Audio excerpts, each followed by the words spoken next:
ലോകകപ്പ് തുടങ്ങിയതോടുകൂടി Kasaragod പുല്ലൂരിലെ Govind store Brazil സ്റ്റോറായി മാറിയിരിക്കുകയാണ്.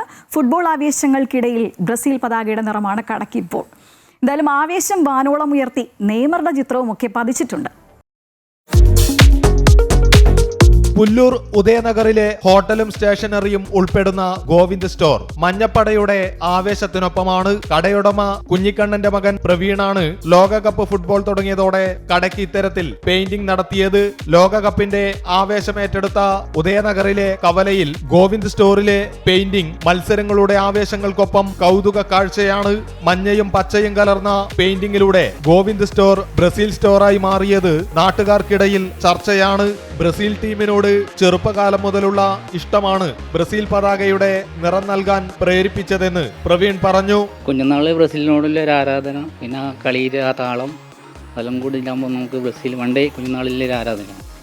അതുകൊണ്ട് ഇപ്പോൾ പ്രകൃതിക്കൊന്നും ദോഷമില്ലാത്ത രീതിയിൽ ചെയ്യാന്ന് വിചാരിച്ചാൽ അങ്ങനെ ഒരു ആശയം തോന്നി ഇങ്ങനെ ചെയ്തു.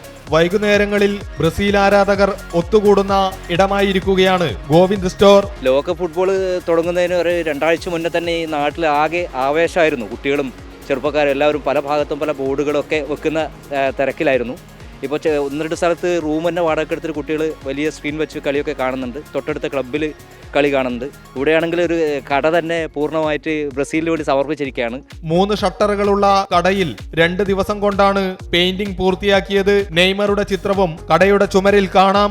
പുല്ലൂർ ഉദയനഗറിലേക്ക് എത്തുമ്പോൾ ബ്രസീൽ ആരാധകരുടെ എണ്ണവും അവരുടെ ആവേശവും ഇവിടെ നമുക്ക് വളരെ വ്യക്തമാണ്. അതാണ് എനിക്ക് പിന്നിലുള്ള പ്രവീണിന്റെ ഗോവിന്ദ് സ്റ്റോറിലും കാണപ്പെടുന്നത്. ക്യാമറമാൻ സതീഷ് ഉദമയ്ക്കൊപ്പം അനൂപ് നീലേശ്വരം, അമൃത ന്യൂസ്, കാസർഗോഡ്.